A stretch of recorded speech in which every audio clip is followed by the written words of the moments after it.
Assalamualaikum warahmatullahi wabarakatuh. Saya Muhammad Eka. Pada video ini, kita akan membahas tentang variabel acak dan sedikit tentang distribusi Bernoulli.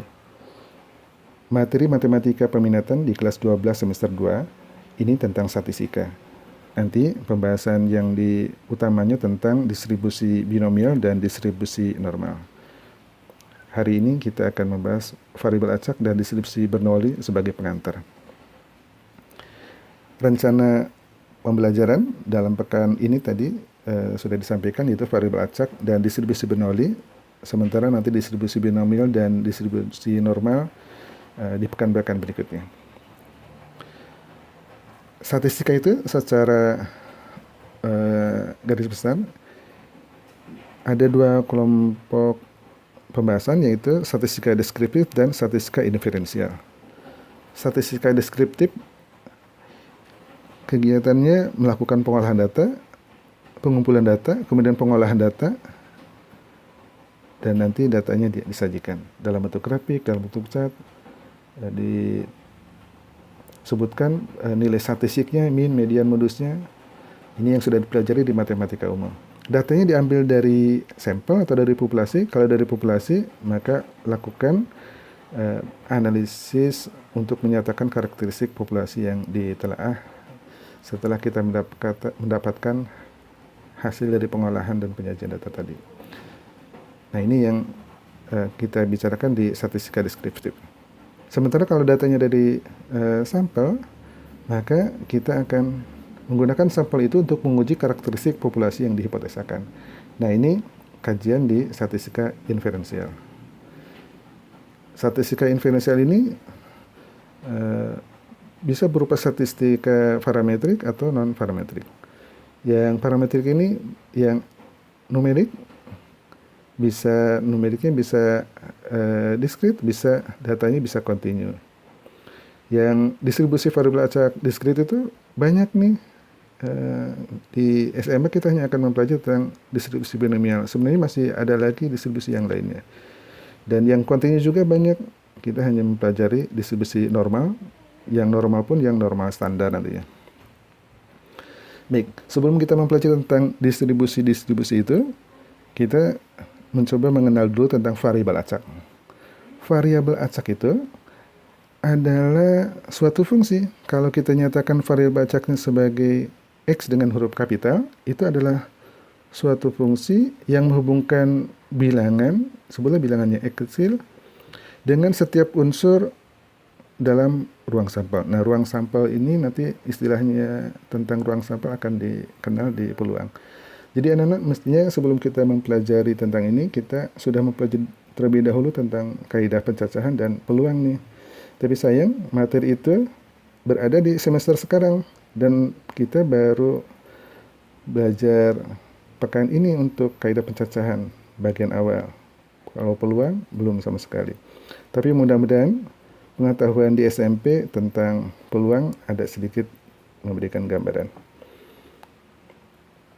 Variabel acak diskrit, nilai bilangannya itu berupa bilangan cacah nih.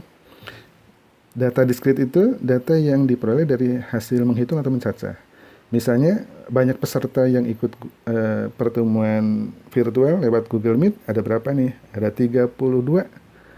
Nah, angka 32 itu pas nih dari hasil mencacah. Tapi kalau yang variabel acak kontinu ini diperoleh dari data kontinu, misalnya dari hasil pengukuran, misalnya tentang tinggi badan, tentang volume susu sapi yang dihasilkan dari sapi perah misalnya, dan yang lainnya. Nah, yang kontinu dia akan berupa bilangan real. Contohnya dari percobaan melempar sebuah dadu bersisi 6, masing-masing sisi bermata 1, 2, 3, 4, 5, dan 6. Misalkan X adalah variabel acak yang menyatakan banyaknya muncul mata dadu prima ganjil. Nah, prima ganjil ini yang diharapkan muncul dari pelemparan tadi. Dalam bahasa lain, dikatakan sukses kalau pelemparannya menghasilkan prima ganjil misalnya gitu.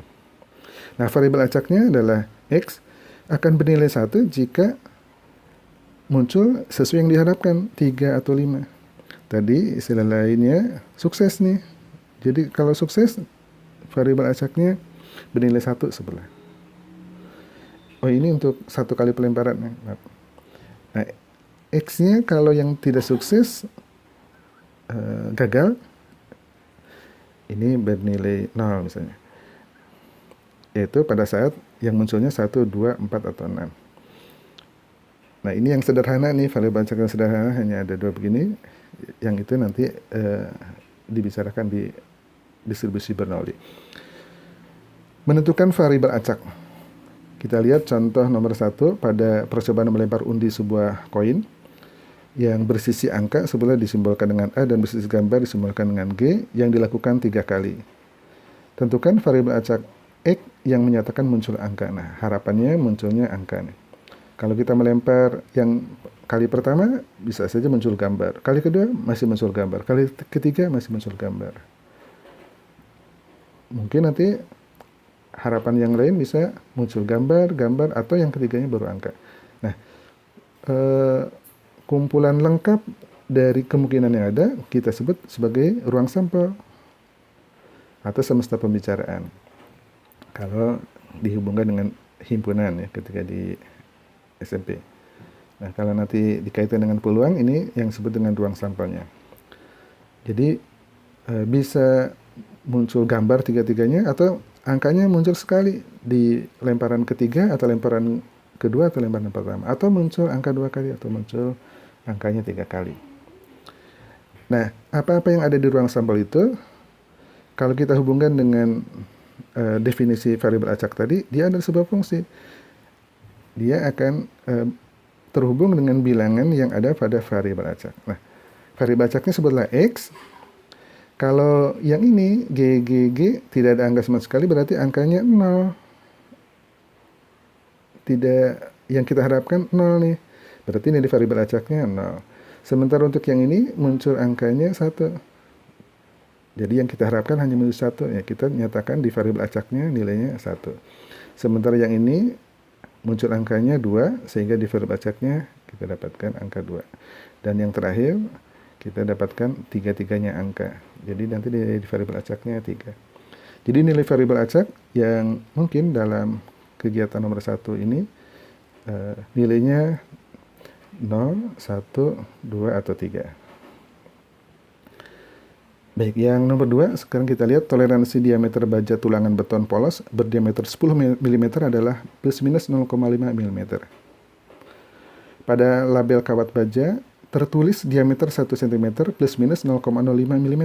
Nah, tentukan variabel acak X yang menunjukkan diameter kawat tersebut yang diberi label tadi. Nah, variabel acaknya berarti bilangan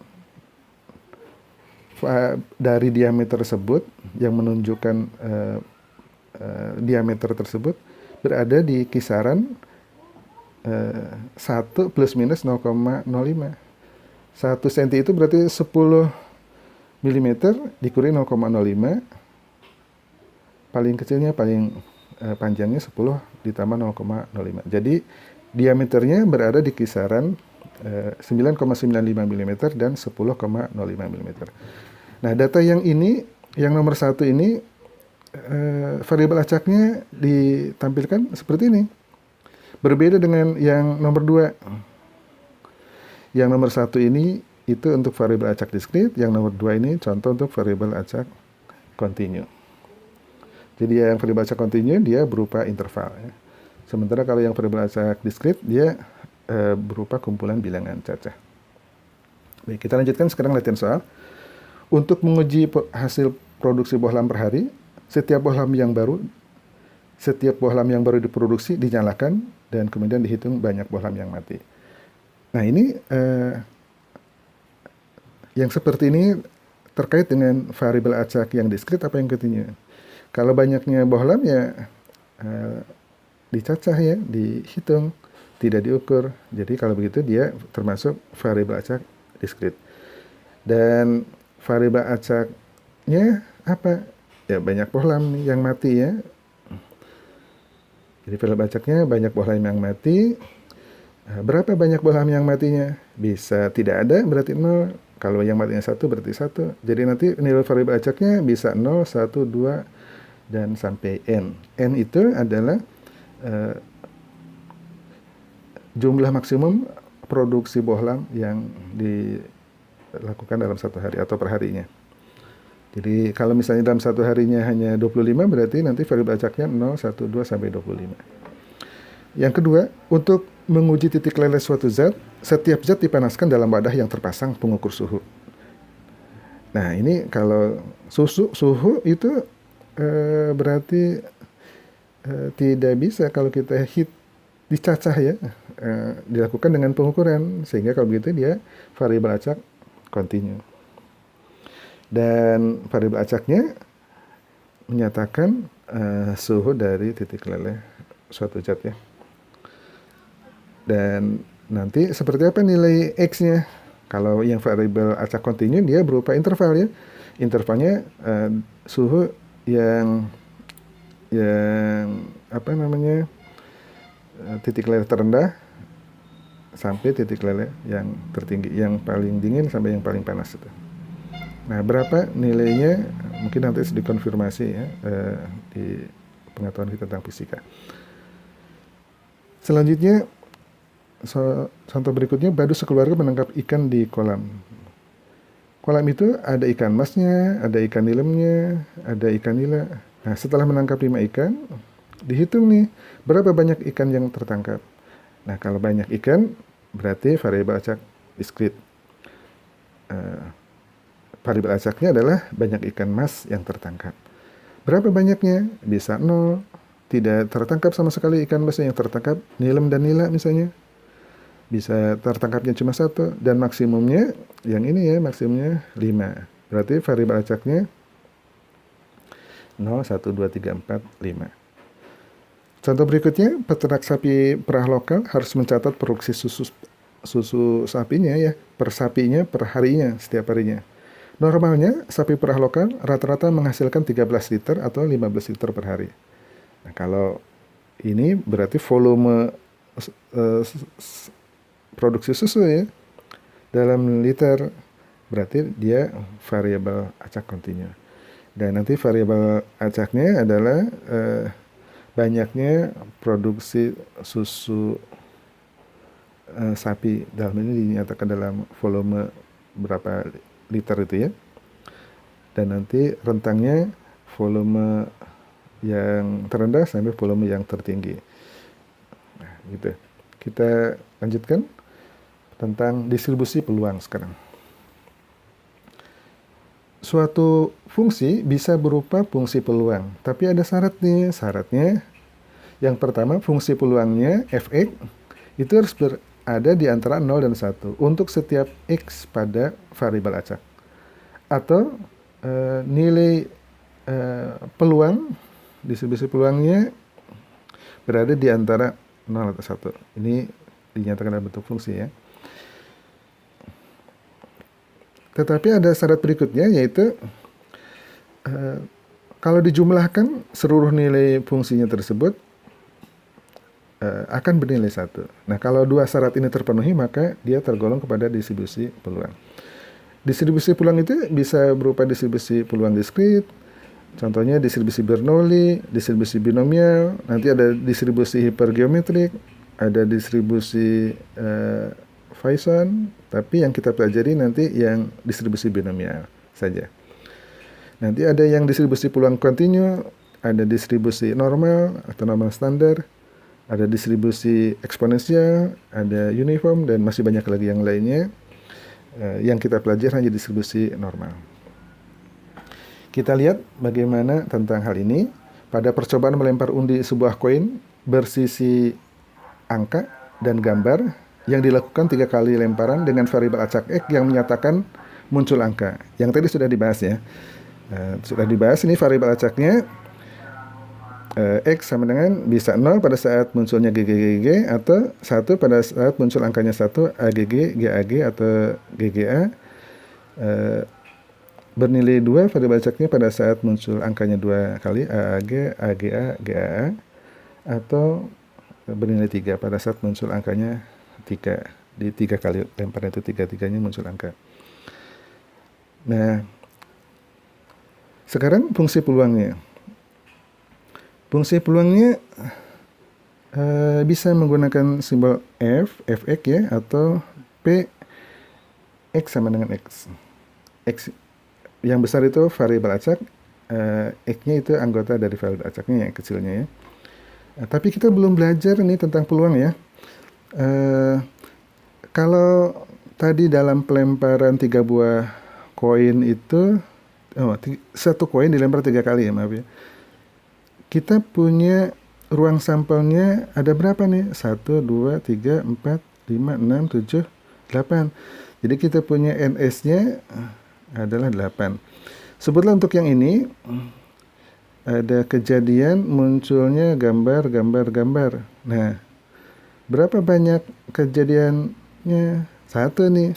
Nah, peluang suatu kejadian adalah banyaknya kejadian itu dibagi banyaknya semesta pembicaraan atau ruang sampel. Jadi NE-nya 1, NS-nya 8. Jadi peluangnya 1/8. Nah, untuk yang variabel acaknya 1, yaitu pada saat muncul GGG, peluangnya 1/8. Demikian juga nanti pada saat muncul AA atau nilai variabel acaknya 3 ini. Jadi nanti 1/8 juga. Tapi untuk yang variabel acaknya 1 atau 2, ini masing-masing munculnya 3 kali ini.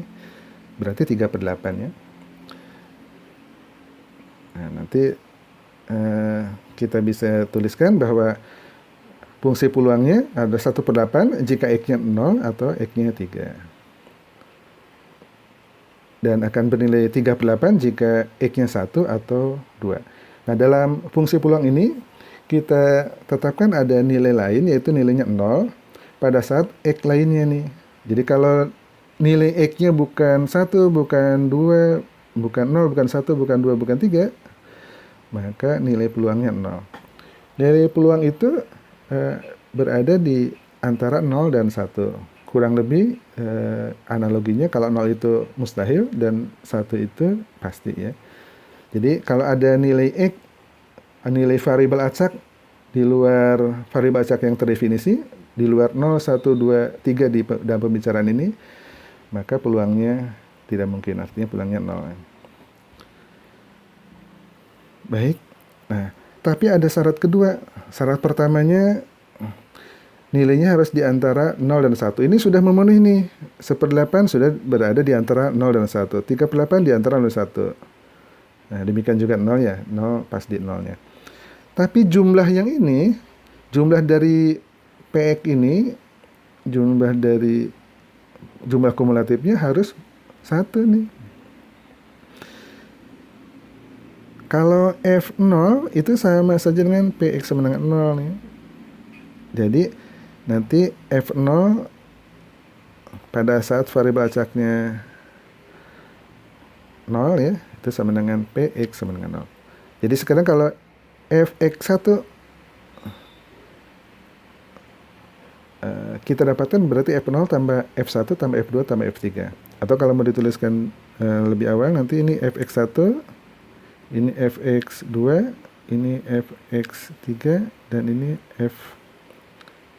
Fx. Nah, N-nya dalam ini ada 4 ya, 1 sampai 4. Seperti itu. Kalau kita lihat nanti nilai variabel acaknya, ini yang 1, ini yang kedua, yang ketiga, ini yang keempat itu. Maka nanti F0 itu padanannya dengan Px sama dengan 0, F1 Px sama 1, dan seterusnya.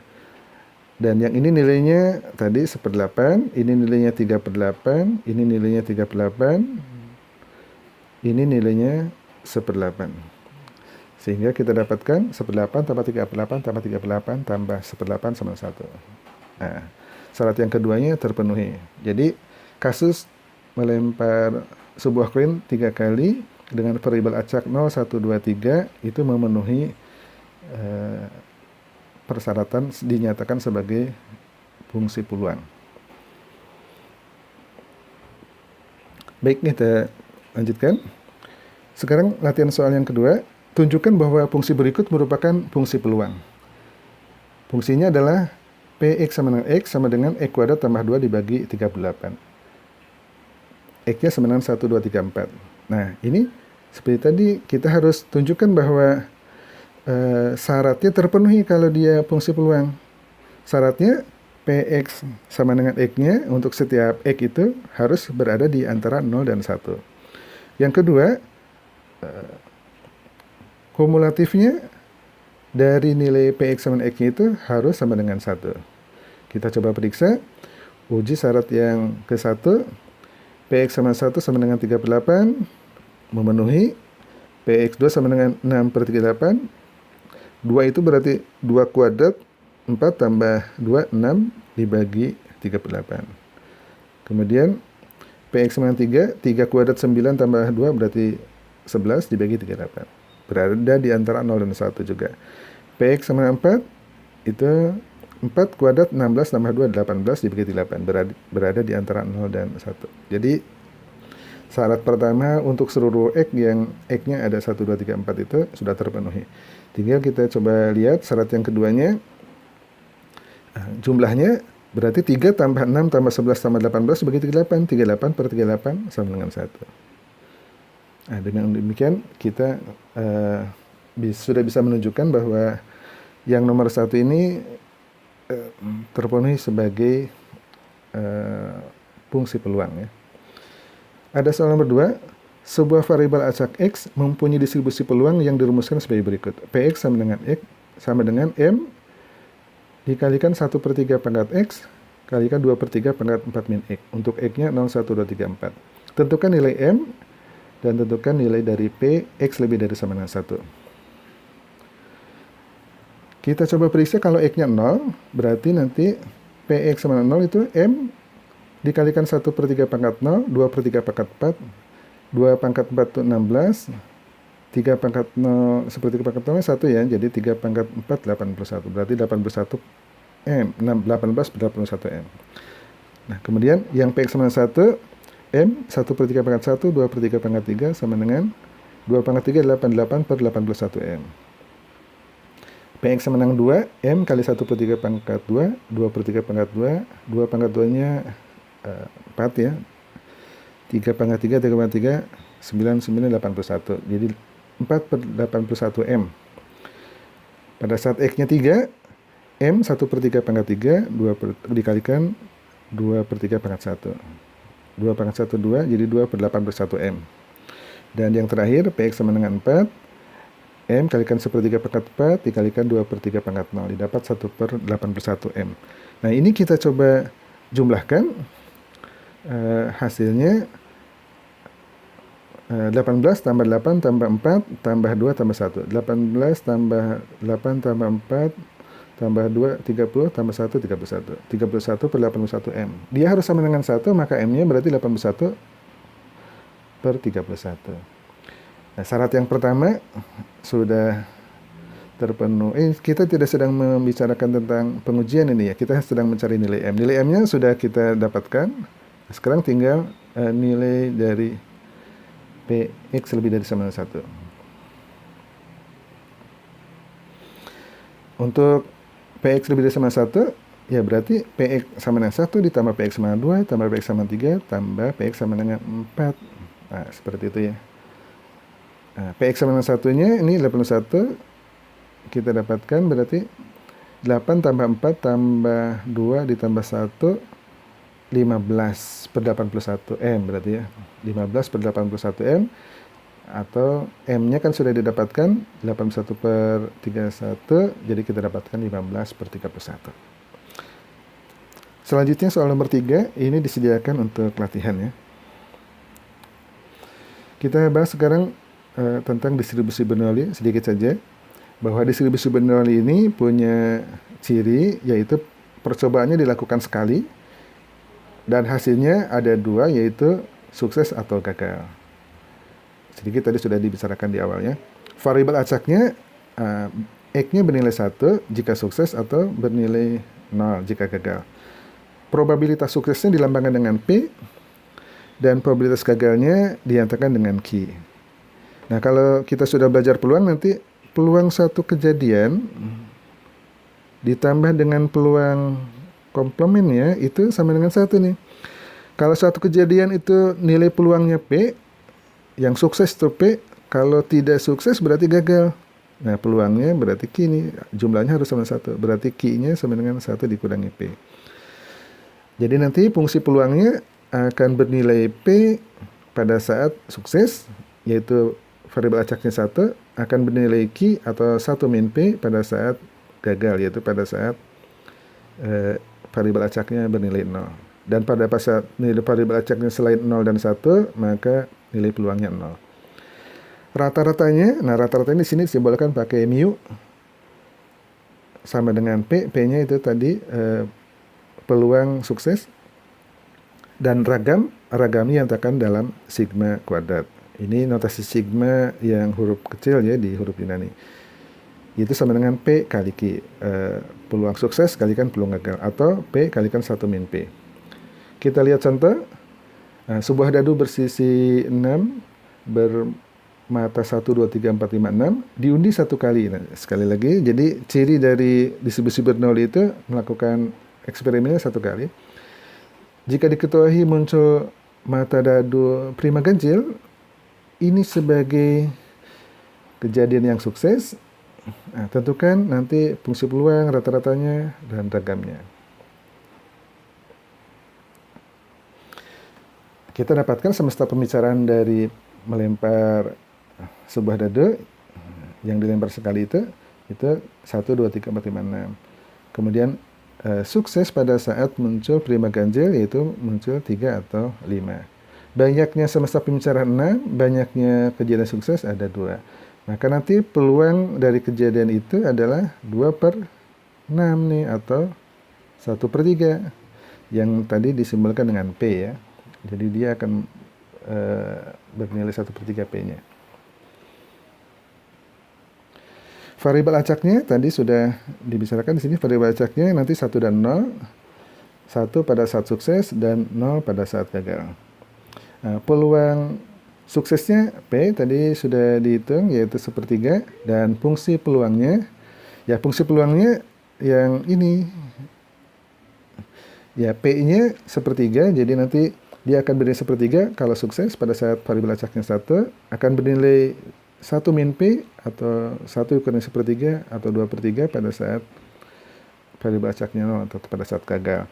Dan akan bernilai 0 jika untuk nilai X atau variabel acak yang lain selain 0 dan 1. Dan rata-ratanya dalam mu adalah sama dengan P, yaitu 1/3, dan ragamnya adalah sigma kuadrat atau 1/3 kalikan 2/3 sama dengan 2/9. Nah, distribusi Bernoulli ini sangat sederhana. Ini akan menjadi pengetahuan awal untuk mempelajari tentang distribusi yang lainnya. Demikian video yang bisa disampaikan untuk kali ini. Terima kasih atas perhatiannya. Assalamualaikum warahmatullahi wabarakatuh.